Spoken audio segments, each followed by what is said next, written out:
All right, nerds. Hello, nerds. Nerds for Humanity. Let's get some music. Ooh, that's our opening theme music. Yes. We're going to do a data deep dive today around the Biden budget. So, there's a lot of people on Twitter screaming about how it's such a disaster and how the Republican budget is so amazing. So, we'll try and get into the facts and actually see where Biden is proposing the money go, and then also look at what the Republicans are proposing, and then you can decide based on looking at the numbers. Hello, nerds. We have a member in the live stream, Jeremy Sammons. Hello, Jeremy. If any of you were thinking about joining and becoming a member, why don't you go ahead and do it now? Because I'll be giving a shout out to members at the end. And even if you're watching this on replay, you can join now, and then my next video, you're going to get the shout out. So, and then we're probably going to do some members only panel discussions soon as well. But shall we just get right into the data? Let's do that. Let's see here. Let me just clean up my tabs here. I think we're going to start with looking at what the Biden White House is saying themselves about their budget.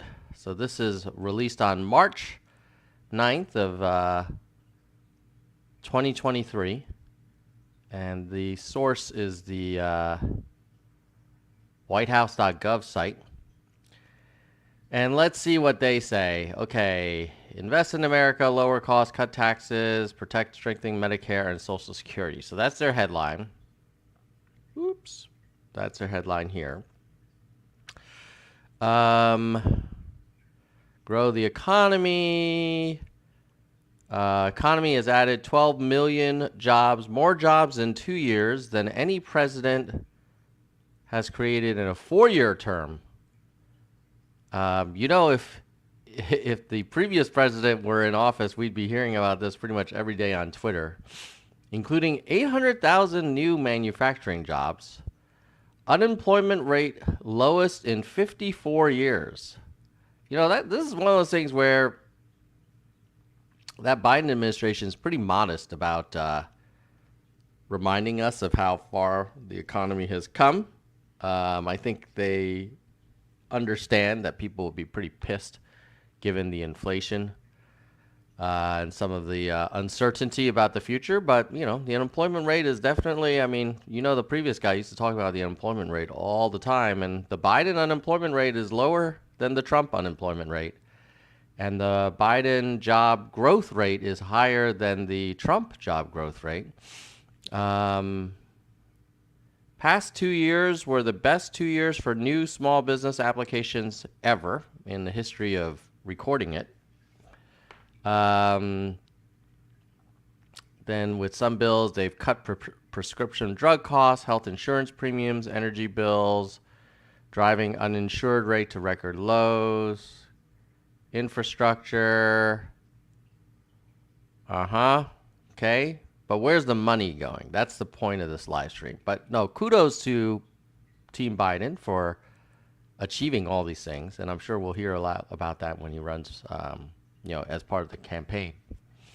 A little jab at El Trumpo. While the previous administration passed nearly $2 trillion unpaid for tax cuts with benefits skewed to the wealthy and big corporations while increasing the deficit, Biden cut the deficit by more than $1.7 trillion in his first 2 years in office, the largest decline in American history. Largest reduction in deficit spending in American history. Now, you could argue that coming in after, on the tail end of a global pandemic will help you kind of rein in spending from a relative basis, but kudos to him on that. Then he's got the big pharma, the law to take on big pharma, lower prescription costs, make corporations pay their fair share. Okay, where is the 2024 budget? Okay, now we say the president details a blueprint to build on this progress. Finishing the job. That's going to be something we'll hear about a lot, I think, in the presidential campaign. Okay, how are they going to do that? Investing in America, lowering costs for families, protecting and strengthening Medicare and Social Security, reducing the deficit by nearly 3 trillion over the next decade. You know, I am not a big fan of these like kind of estimates over the next 10 years because like you may not be in office next term and certainly not 2 years after that. So I would prefer that they just say, hey, we're going to reduce the deficit, 300 billion per year versus saying 3 trillion over the next decade. I know it doesn't sound as good, but it's probably more accurate. Okay, congressional Republicans have taken a different approach. Congressional Republicans have proposed policies that would add 3 trillion to the debt while raising costs for working families. I'm sure the Republicans would disagree with that. So we're not going to look at what the White House says about the Republicans. Where do we get to? Okay, here are the key themes. Cut taxes for families with children and American workers. So you would have a credit, increase the credit to $3,000 per child. So this is the restoration of the full child tax credit. Okay. Yeah, how do we feel about that? How do you feel about increasing the credit per child? As a basic income supporter, I kind of like it. I wonder if it kind of penalizes people who don't have a lot of children. Do they feel like they're not getting as much support? Because like if you don't have any kids, then you don't get any of this credit. I presume the argument would be like, well, we need more labor, so we want people to have kids, and people with kids need more help. I think that would be the argument. So I have mixed feelings about it, but I'm generally supportive. Lowers healthcare costs. Okay, let's see.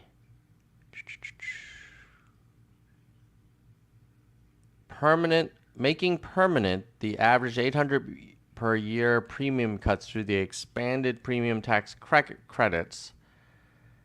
Okay. So basically subsidizing your health insurance costs with tax credits. Provides Medicaid-like coverage to individuals in states that have not adopted Medicaid expansion. Paired with okay, so basically lower, more tax credits for people to buy health insurance and then more support for Medicaid. Yep, sounds good. I'm generally a big fan of people having health insurance and having good care before they get too sick, so that they can avoid getting sick. Reduces prescription drug costs. How? Strengthening the newly established negotiating power by extending more drugs and bringing drugs and negotiations sooner after they launch. That sounds good. Limit Medicare Part D for high-value generic drugs used for certain chronic conditions like hypertension to no more than $2. On this, I'd be curious what you all think, but I'm a little bit less comfortable with government saying the price for everything. I'm all for negotiating, but to make it a law that you can't charge more than a certain amount for a product, that feels a little heavy-handed. Let's see. By the way, let me just quick check in the chat, see what people are saying. So Jesus is saying a deficit isn't the problem. It's what are the deficits being used to fund. Jeremy says, as a brand new parent, whoever runs on the back of whoever runs on bringing back the child tax credit has my vote. Yes, I could see that. um, Jesus is saying a better way would be raising the min wage to 25, making education and healthcare free at the point of service, federally funded. All right. So some different perspectives there. Expands access to healthcare, 150 billion over 10 years, so 1.5 billion a year to improve and expand Medicaid home and community-based services such as personal care.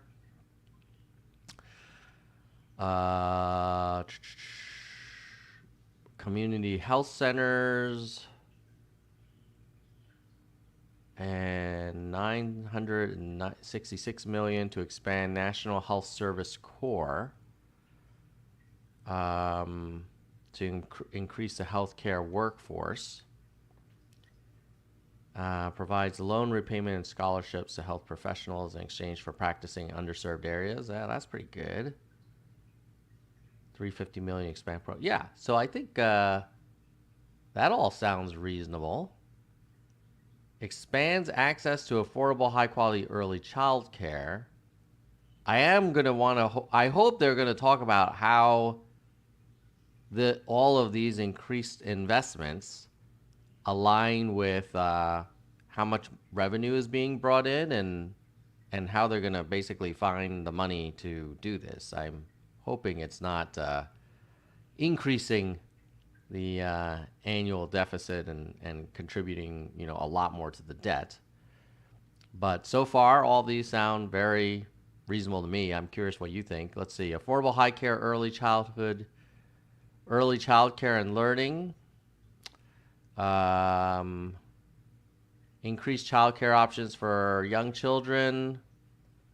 Lower housing costs by increasing affordable housing supply and expanding access to home ownership and affordable rent. Okay, how do you do that? 59 billion in mandatory funding, tax and increasing affordable housing supply.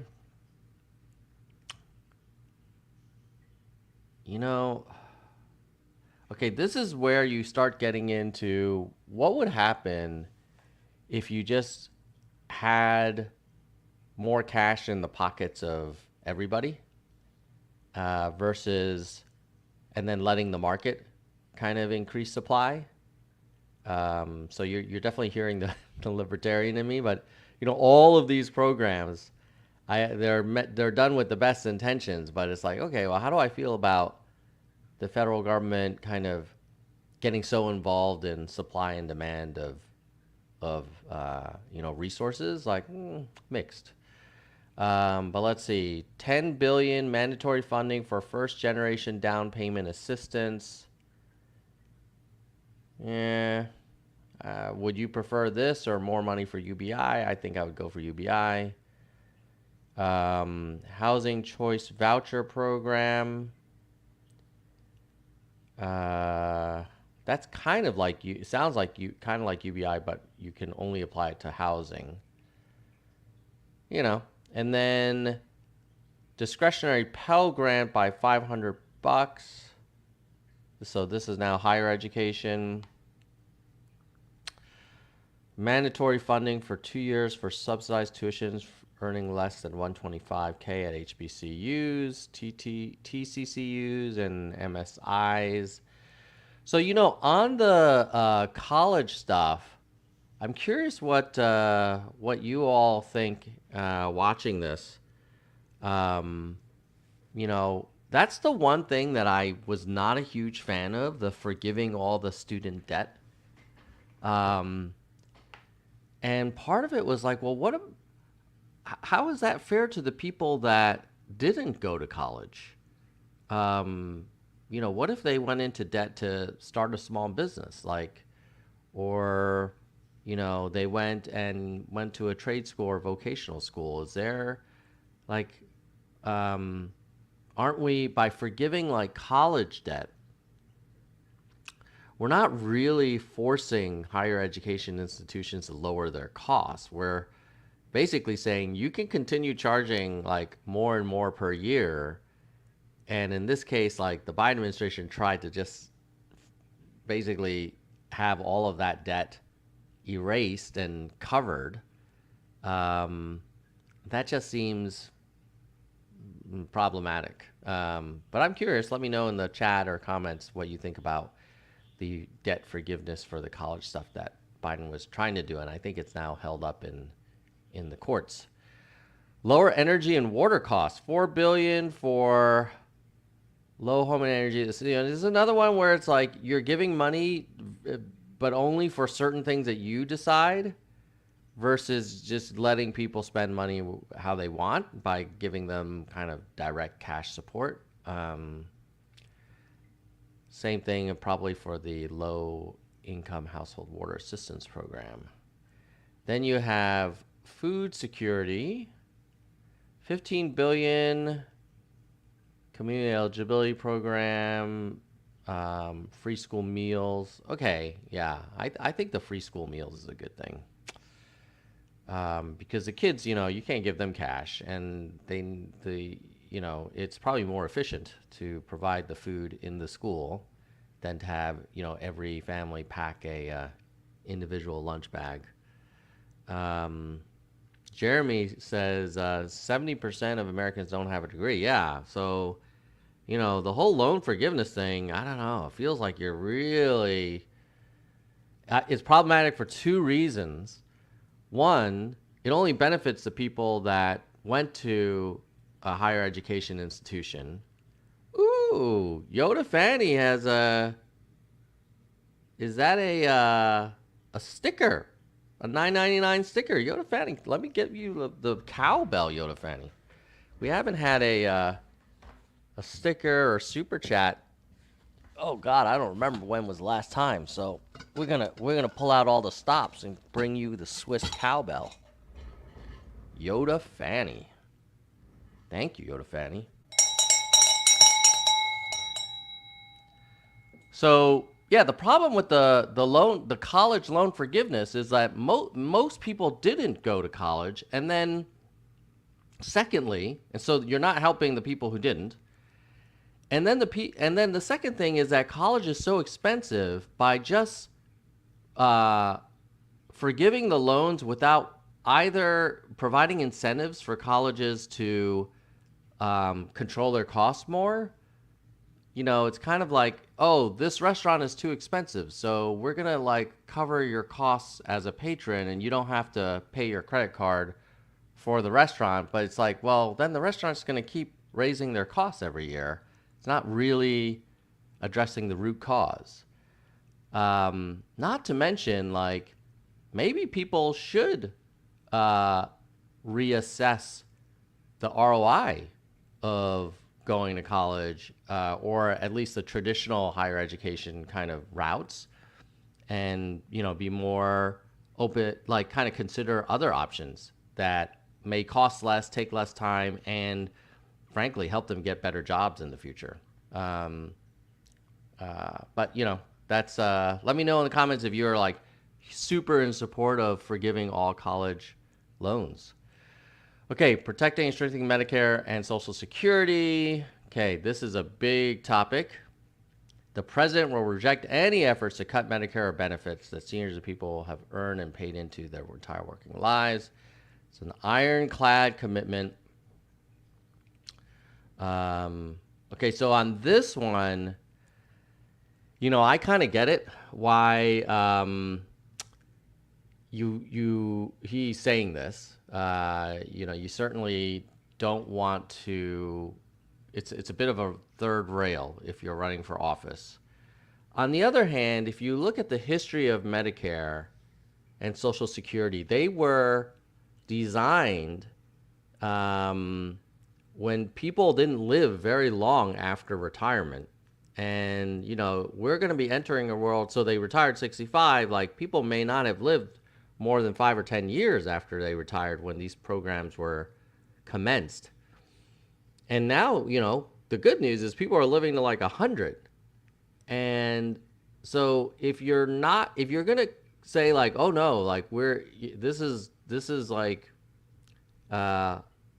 unconditional kind of Medicare and Social Security, even if you live to 120, we're going to have to collect a lot more money up front from workers um, and probably, it becomes like a intergenerational transfer, because the people that are collecting the benefits now were probably paying into the system, assuming where the system, the kind of contributions had certain assumptions around how much would be taken out later, and now a lot more is being taken out later for a lot longer.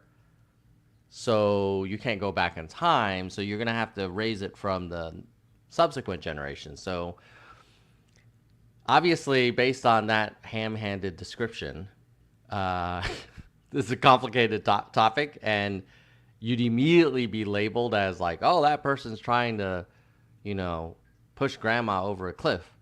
Um, but the dollars and cents are real. Like, people have put in a certain amount over their working life, and now we are projecting them to take out probably, if not for sure, way more than they put in personally. So, how does that sustain itself? And when you, as a politician, you make these kind of statements like this is a rock solid guarantee, and there will be no efforts to cut or change benefits, um, you're basically closing the door to it. So you can do that, but I think it kind of doesn't acknowledge the math here. That, if you put in, call it $100,000 worth of resources during your working life, and you take out during your retirement life $200,000 worth of benefits, because you're living way longer. Like, how does that work? How does that pencil out? That money has to come from somewhere. Okay. Extend the solvency of the Medicare Trust Fund by at least 25 years without cutting any costs. The budget includes key reforms to ensure high income individuals pay their fair share. And finally, the budget directs savings on Medicare drug reforms. Okay. Social Security, same thing. High income, basically. So I think at least they are acknowledging the math that if you're not going to reduce the benefits, yes, Vaughn, a member, is saying a shout out to Yoda Fanny. Yes, I agree. Thank you, Yoda Fanny. Oh, Jeremy's saying, what is the average Social Security payout? That is a great question. Let's ask. Why don't we use, since it's 2023 and everything is about AI, what is the, I'll go to Bard. And let me know in the chat if any of you have been playing around with Bard. It's pretty cool. Bard.google.com. What is the average Social Security payout over one's lifetime? Contributions. What is the total contribution and payout for the average American citizen? Okay, you guys want to see the power of AI? Hey, Vaughn, see you later, buddy. We're going to watch some magic. Now, this could go badly, and it could not work, but whatever.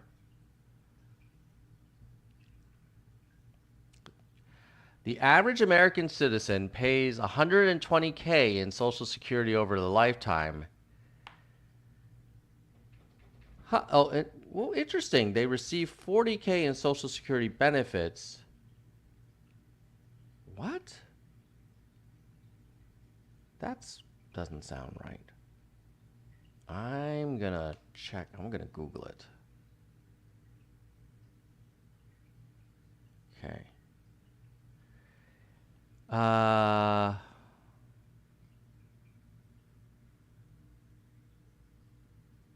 What is the average Social Security check paid out is $1,800. Let's see here. Let's ask again. We're going to just do a regular search. Average Social Security contributions over a lifetime versus payouts.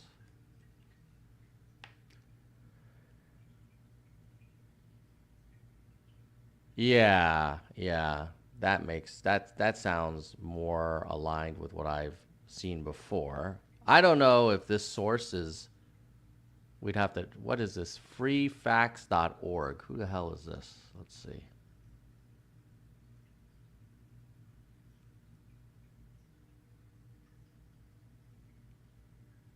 A bunch of people. Let's see. Nonpartisan, nonprofit. Yeah, okay. Who knows? So we're going to have to take this with a grain of salt. But let's see what they say. They say over your lifetime. Make sure you guys can see. Okay. Yes. Jeremy, I will try ChatGPT as well. And Vaughn's right. Everyone should smash the like button. Okay, so they were saying you'll likely pay hundreds of thousands of dollars into Social Security through FICA. If you make enough money, you'll hit what's called taxable max. Stop paying Social Security for the year. A single person who made the average wage and retired in 2015, okay, this is good, would have paid about $272 into Social Security and receive $294 in lifetime benefits. Okay, so that's the math that's problematic. You're basically taking out more than you're putting in. And above a certain, so that's the average. And above a certain level of income, you're definitely paying more than you're taking out.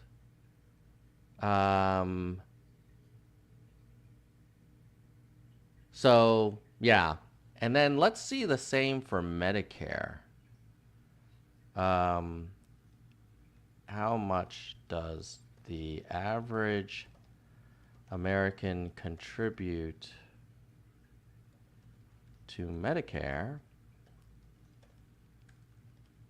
via taxes versus take out over their lifetime? All right, let's see.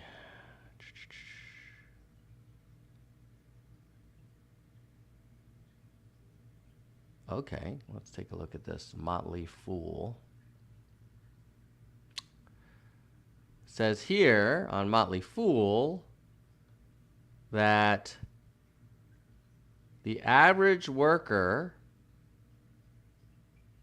pays $61K in lifetime contributions into Medicare. Okay, $61K, but you're taking out $120 to $150K in lifetime benefits.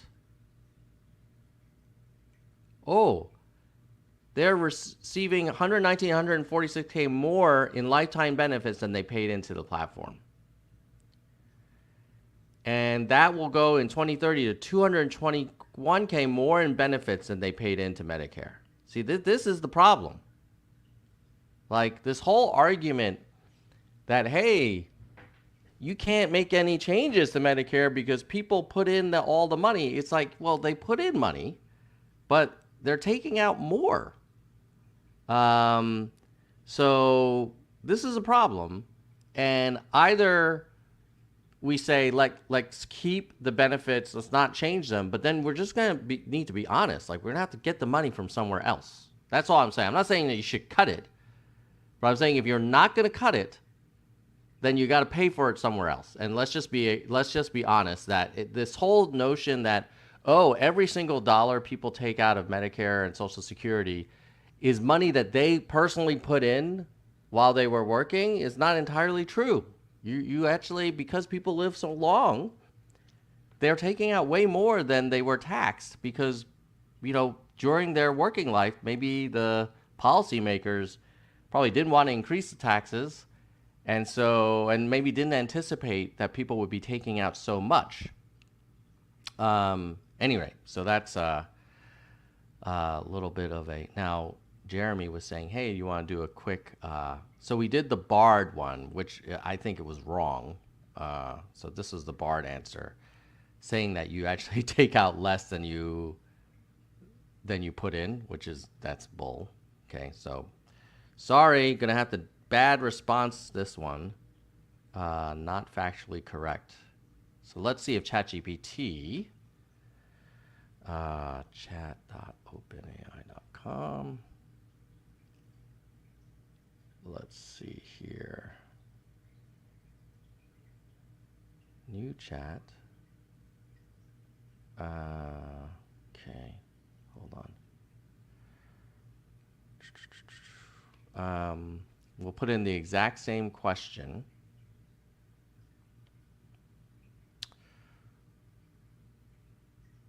Copy. Okay, now we'll go here. And 1 second, guys. Now I'm going to share ChatGPT. Same question, just copy and paste it.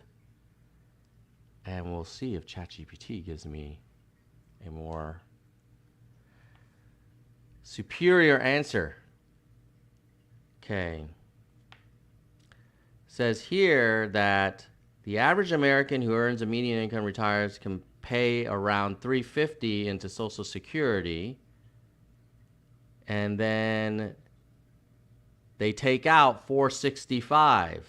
Okay, so thumbs up. I think this is more accurate based on our cross-checking of other sources. So, Jeremy, I think we're gonna have to give on this question, give a thumbs up to old ChatGPT. All right, now, although I will say Bard has gotten way better, but not on this answer. Okay, so let's get back to the Biden budget. Let's see here. Manufacturing, $375 for NIST. Fund new institute. I'd be curious what that institute's going to do, but I'm all for more domestic manufacturing. Well, you could argue like maybe you could just cut taxes for the manufacturing companies. I don't know, that for the companies that are doing manufacturing here versus putting money into like a new thing. I don't know what this NIST what the institute does. That sounds like a lot of people working, but I'm not sure where the money goes. And then 21 billion for Chips and Science Act. That one I'm all for, in like R&D and innovation. I think we got to keep staying on ahead of the rest of the world on these things. So hard yes on that. Paid sick leave. That sounds very reasonable. I mean, pretty much every developed country does that. Expands workforce training. What? Okay, let's see. Apprenticeships. I like that. Earn and learn model. Yeah. Careers in construction. Yes. Yes. So here's the thing. They're going to put 330 million into this sentence here, right? But the cost of Biden's student loan forgiveness is 400 billion. So similar costs, and I actually would much rather they put the 330 million into this, or even bump it up to 400 million, than doing the college tuition debt forgiveness kind of after the fact.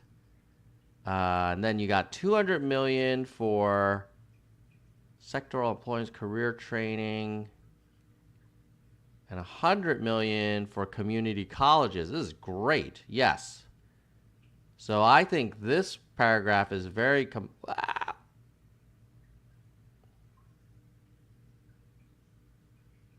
pathway to good job. Yeah, this paragraph too zoomed in. Come on, man. This paragraph here is great. This is a good one. I'm going to give 2 thumbs up to Biden on this one, especially when compared to the forgiving the college debt. Invest in high poverty schools. Yeah, low income schools. Yeah, yeah. Wow, interesting. Provides 20 billion, a 2.2 billion increase. It's interesting, like the amount of spending on the Title I stuff versus the paragraph above, so this one's only about 600 million total. Yeah.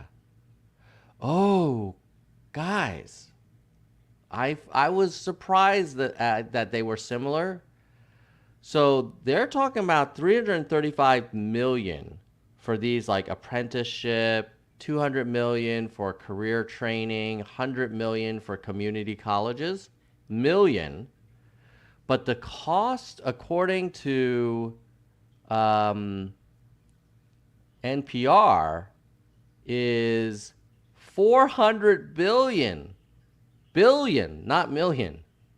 So it's literally like 1,000 times more. Yes, 1,000 times more on the college tuition forgiveness than the community college stuff. So this is why I'm very animated about this paragraph, because I'm like, bro, you're spending, call it 600 million on this paragraph, but you wanted to spend 400 billion on the college tuition forgiveness thing. Yeah. And I agree with Daniel B., who's like, yeah, and when you forgive all that 400 billion in college tuition debt, like the college is just going to keep raising the tuition. They're like, oh, great, we can charge more. And then what? You're going to forgive another 400 billion like later? Like, Okay. Clean energy, exciting. Infrastructure, weatherized retrofit, low-income homes. Yeah, electrification. 16 billion in climate science and clean energy innovation. Would love to see like where that actually goes, but in general, all for renewable energy and addressing global warming, climate resilience. So overall budget, like what all in this budget do people find so terrible? Like if you watch Fox News or OAN or Newsmax, they would say that Biden's budget is just like an atrocity. But like what isn't, it's all here. I'll put a link in the chat too, in the description. But there's nothing in this budget, in the summary that the White House provided of their budget, that I'm like, oh my God, that's crazy. At least as far as I can tell. But let me know in the comments if there are things that you're like, oh no, Tom, you're missing this terrible program that Biden is proposing.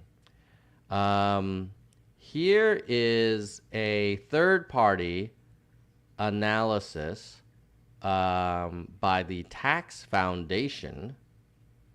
And let me see if I can scan this one for you. Yeah, Jay Parent, I think they just talk trash. Oh, Daniel B's making a good point. Yeah, the EV, like the EV subsidies, they basically now there's what these dealerships have the market adjustment factor, and it's like, oh yeah, that sounds like it's exactly as much as the tax credit. Okay, let's go to this real quick. The um, major, let's see, major tax provisions.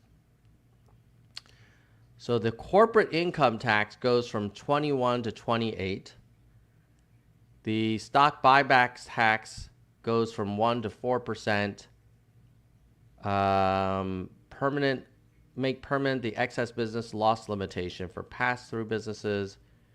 So basically closing a bunch of loopholes. Global intangible low tax income rate from 10.1 to 21. Okay, so this is all companies will pay more in their income, and generally the biggest change is from 21 to 28% tax. So if you're a company and you're making a lot of money, like you'll pay about a little less than 50% more than you used to pay, but the effective tax rate would go from 21 to 28.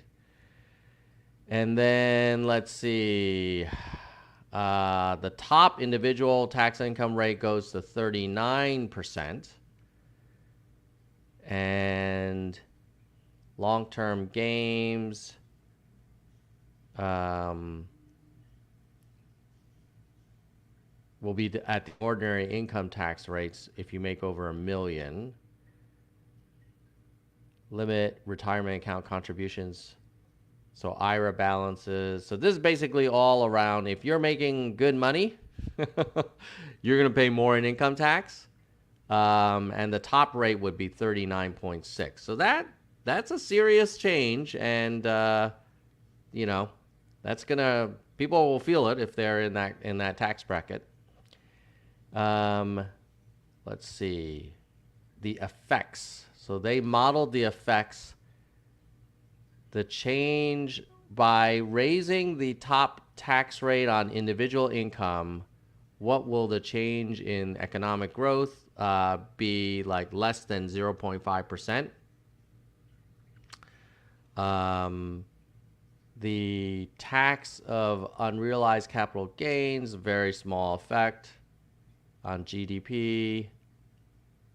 So basically, by raising rates on the wealthy, there's very, very seldomly do you see impact. However, raising the corporate tax rate, they do model a 0.7% change in GDP. That's a real change. And then that's probably the biggest change that they're modeling. So total economic effect is a reduction of potential growth by 1% that they would otherwise have gotten. However, they are going to bring in more revenue. So how much? So you give up a percent of GDP growth, and what do you get? Let's see. You get 2.4 trillion from the corporations and 1.4 trillion from the individuals for the next 10 years. So 200 billion a year and 140 billion a year by raising those taxes. So is it worth call it 350 billion a year in more tax revenue to take a 1%, 1.3% hit in GDP? So I think that's a pretty kind of balanced way to look at it.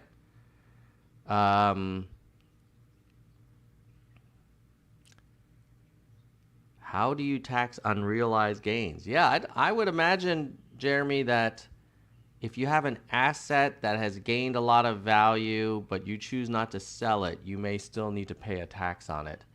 And then maybe when you sell it, if you take a loss, maybe you get it back, a credit. I'm not sure. Okay, we are at 6:15, so I've been live for 45 minutes. I'm going to do one last thing, which I think you're going to find very cool. And it's going to be looking at what Americans think of the Biden budget proposal, and how many support it versus oppose it. So I'll give you a little sneak peek right here. And so we're going to go into that to see, like, okay, for all those things that are in the Biden budget, do Americans, when polled, support or are they against it? So this will be a good example to see, like, oh, if you look at Fox News or Newsmax, and everybody's like, about Biden budget is a disaster, it's socialism.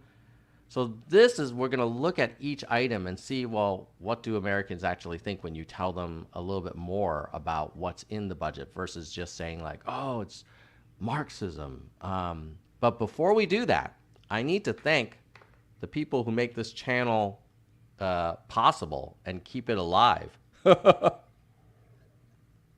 Our loyal channel members who are going to get a shout out now. And if you join now as you're watching this, then you'll get a shout out maybe right in this show or certainly at the next one, because I do this every show. Okay, first off, we got to thank our highest level member, our senior VP, Soldier One. Thank you, Soldier One. Give you a little bell. And then the VP level, should the VPs get the bell too? Maybe they should, yes. We're going to thank Kristen Slevin and Bike VPs. And now we're going to go to our hardcore. They are, in order of time of member, 40 months.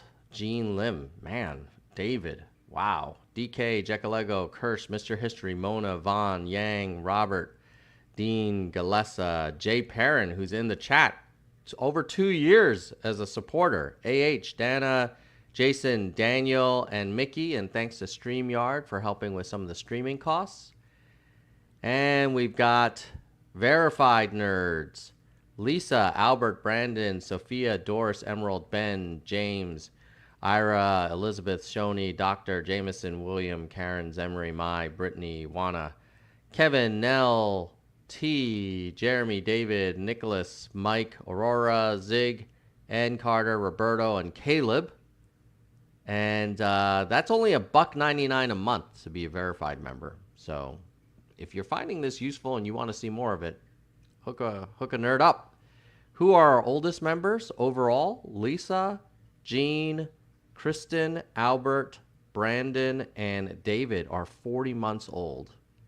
And our youngest nerds are Caleb, Roberto, N. Carter, Zig PC, and Aurora.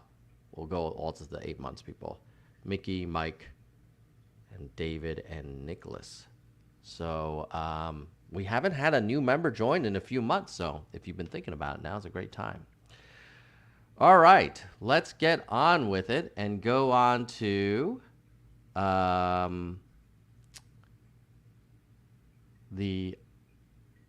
what do Americans think of Biden's budget? Do they think all of these line items are garbage? Oh, my wife is calling me.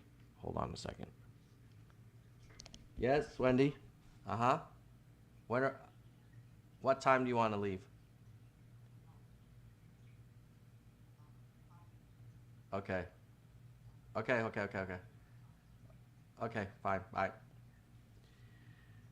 All right, I have to pick up my youngest, the nerdling, from a birthday party.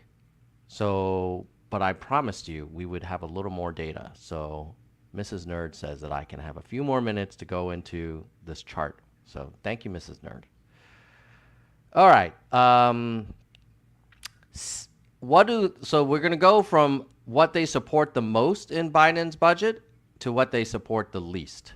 So they definitely support capping insulin at $35 a month.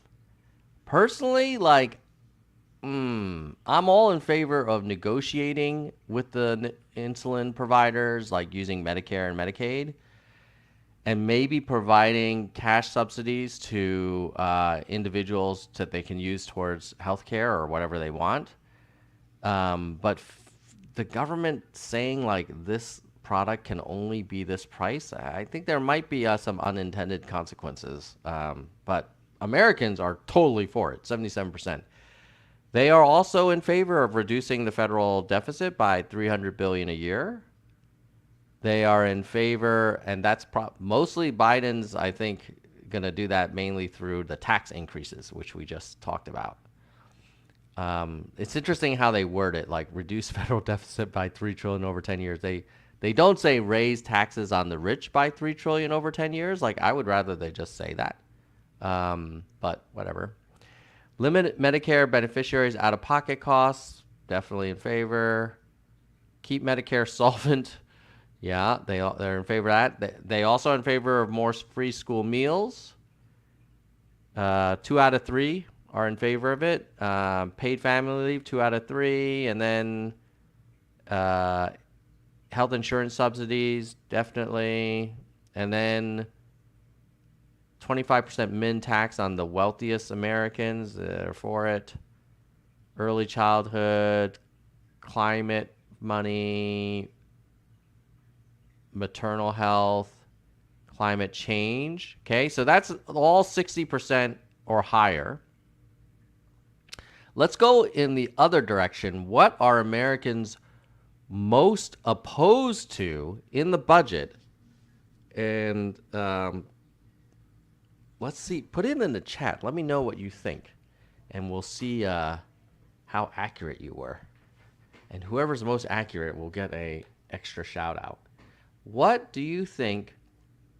And if you're watching this on replay, I cannot give you a shout out, but you'll be in the live chat replay. People will know that you are right. We know that the American people are in favor of Biden's work on insulin costs, deficit reduction, drug costs, school meals, better health insurance, taxing the high as 0.1%. What are they most against in Biden's budget? I'm going to guess they are most against. Let me go back to some of his line items. They are probably most against. They're not going to be against that. They're not going to be against that. Maybe affordable housing? No, who would be against that? They're not going to be against the manufacturing stuff. Not going to be against research. We know they're can't be against workforce training. Global warming, pollution. Maybe this one. Maybe this one. They might. Dude, this. Yeah, so they might be against the global warming, pollution stuff. Climate resilience. Oh, equity and environmental justice. Yeah, I think there's going to be a lot of people that are going to say, oh, I'm not in favor. That sounds kind of wokey. They would say that. Maybe they would say that, or moonshot goals, behavioral health care, federal law enforcement, gender-based violence, well-being and welfare system, strengthen our democracy. Oh, support Ukraine. Maybe there's some. Yeah, what the hell are they going to be against? Border security. Who's against that? I'm not sure. Yeah, I have no idea. Ensure corporations pay corporate taxes. Yeah, this is all cut wasteful spending on big pharma and oil. Yeah, I'm not sure what the hell they're going to be against. Oh, so Jeremy thinks it's going to be the student loan forgiveness. Yeah, I mean, if that's in the budget, then I would agree with you. Daniel B thinks they might be against the foreign aid stuff. Yeah. Okay, we'll see. Let's go to the data. I'm going to say definitely if student loan forgiveness was asked, they'll be against that. And maybe the foreign aid and Ukraine stuff. But let's see what the data says. What tab were we in? I think it was in this one. Yes, share this tab. They are mostly against investments in AI, quantum computing, and semiconductors. I mean, not mostly against, but only 49% are supportive of it. And then Ukraine, only 49% support 6 billion for Ukraine. Yeah, so when you think about like the biggest anti, it would be Ukraine, and then 500 million for 2 years of free community college. There 36% are against that. Huh. I wonder why they would be against more community college. Well, there you go. I've got to go pick up the Nerdling. I promised I was going to do something also on the Republican budget. Let me just show you real quick one last thing. But Mrs. Nerd may call me in a minute. Okay, and then I may have to leave suddenly. I'm even gonna start the outro music. Okay, but this is your last data. You know what? Since I'm going to sneak in this last piece of data, can you do me a solid and give me a like? If you're not subscribed, subscribe. And share this with people who you know care about facts and data. And then if you want to be really awesome, become a member and we can do more of these in the future. Okay, so here is the what would the Republican proposal look like? So House Republicans have passed a bill to cut spending, but they've also said they won't cut defense spending, they won't cut veterans, and they won't cut Medicare or Social Security. So this is, they want to cut spending, which I'm in favor of, kind of making government more efficient. Starting with, but they're going pretty deep with a 13% reduction next year. And so what would happen if you cut every agency by 18%, which, then you would cut it kind of equally. And the size of these boxes kind of shows you where the money's going. Defense, veterans, health and human services, education. You know what's interesting is that people love to talk about like the EPA, like, defund the EPA, or, defund like the Department of Education. But much more of our money goes to defense, veterans, medical, health and human services, which is Medicare, Medicare, then, these other things like defense is Jesus Christmas, that's a huge bunch.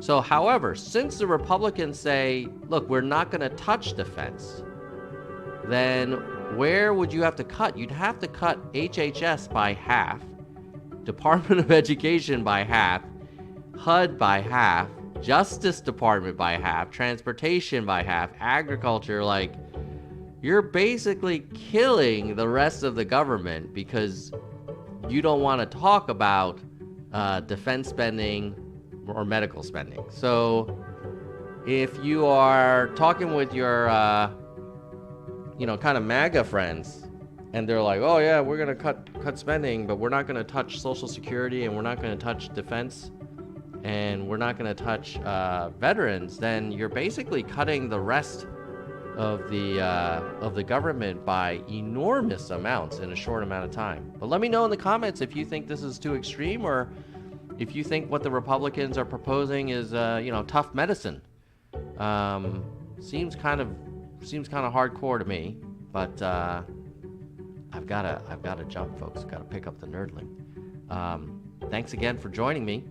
And if you're on replay, hit that like and subscribe. And if you're live, you should definitely smash the crap out of that like button. All right. Thank you. These charts show how empty-headed the GOP is. I mean, they weren't always like that. They were not always like that. The GOP used to be, it used to have like a pretty good group of like, I would say like the Romneys, they had a good grasp of the numbers. But today's GOP is like definitely kind of talks a big game, but the math doesn't really add up. All right, folks. Goodbye, nerds.